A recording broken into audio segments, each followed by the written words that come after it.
Okey, Riza tu Riza dah angkat-angkat tangan dah, Ustaz. Macam dalam kelas dah tanya soalan tu.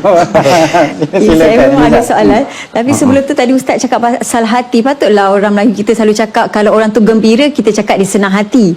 Kalau dia jealous, kita kata dia iri hati.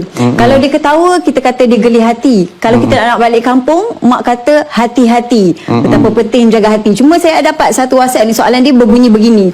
Tapi bukan tentang hatilah, tentang binatang korban tu sendiri. Dia kata biasanya kalau kita nak buat korban ni, kita akan pilih yang terbaik.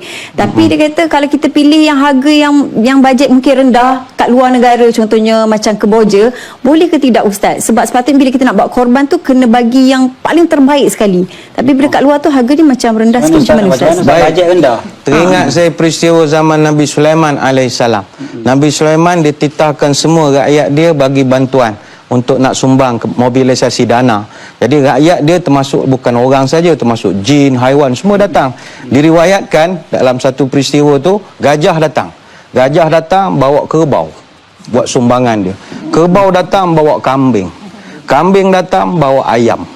Ayam datang bawa belalang. Belalang pun datang juga bawa semut. Beratur depan Nabi Sulaiman, takdirnya beratur sebelah, gajah dengan belalang. Jadi gajah bila dia tengok belalang bawa semut, dia macam sindir lah. Belalang, semut je. Belalang kecil hati lah. Jadi percakapan mereka didengari oleh Nabi Sulaiman. Lantas Nabi Sulaiman pun bersabda, Al-hadiyatu biqadril muhdi. Pemberian tengok kadar kemampuan. Gajah datang bawa kerbau, munasabah tu saiz dia. Yang tak munasabah, belalang datang bawa gajah, lebih besar daripada orang. Dan kata Nabi Sulaiman juga, kalau belalang datang bawa gajah, belalang datang bawa semut pun munasabah saiz dia. Yang lebih tak munasabah, kalau gajah datang bawa semut tu kedekut namanya. Jadi yang daripada Johor Bahru ni gajah-gajah semua ni. Walaupun harimau selatan, tetapi gajah jugalah. InsyaAllah dia orang tak korbankan semut. Ini semua gajah tu, lembu yang paling besar tu dikorbankan. InsyaAllah. Dan kita nak melihat pula korban juga yang dilakukan di Kemboja oleh penaja bersama kita, Bank Rakyat. Sama-sama kita saksikan. Kita serai Mas Herbs Trading dengan jus Hidayah Gold, Raja Segala Herba. Dan kita teruskan lagi perbincangan kita, korban atau terkorban. Ustaz, ada pasangan orang muda-muda bercinta Ustaz, kan? Kalau dia bercinta, biasanya dia kata kononnya lah Ustaz, sanggup berkorban merentas lautan api. Kan, sampai gitu sekali lah Ustaz ceritanya. Ustaz, ni korban ke terkorban ni Ustaz? Ni budak-budak bercinta ya. Lautan api sanggup kurenangi. Lautan api sanggup direnangi. Ini semua mengarut belaka. T.O. panas pun tiup nak berenang lautan api. T.O. sejawa puh niup takut dengan panas, lagi nak cerita pasal berenang lautan api.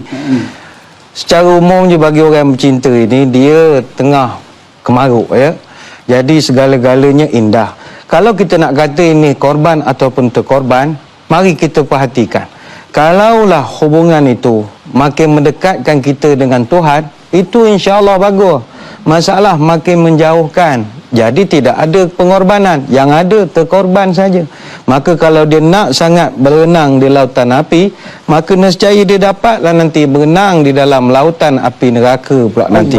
Hanya sebab semayang Jumaat tak pergi, bantai pergi dating. Orang semayang raya pergi menengok wayang misalnya, contohlah kalau ada wayang waktu pagi. Jadi dia tak sesuai dengan kehendak agama. Dan hari ni pun kita tengok banyak perkahwinan, bukan nak menakutkan orang yang nak kahwin, tidak. Tapi banyak perkahwinan nak mula-mula je manis, lama-lama dah tak ada manis lagi, dah kencing manis saja yang ada akhirnya. Dia tidak ada kemanisan itu lagi. Kami di Jabatan Agama tiap-tiap tahun berurusan dengan orang nak bercerai. Masa berkahwin dulu berkompang-kompang, 5-6 tahun kahwin berlempang-lempang dah akhirnya. Mana pergi pengorbanan itu, tidak ada. Statistik cerai begitu tinggi, 70 kes satu hari. Dalam sebulan ada 2,000 kes. Cerai macam-macam pesen. Luar mahkamah ada, minta pasal ada, taklik ada, khuluk ada.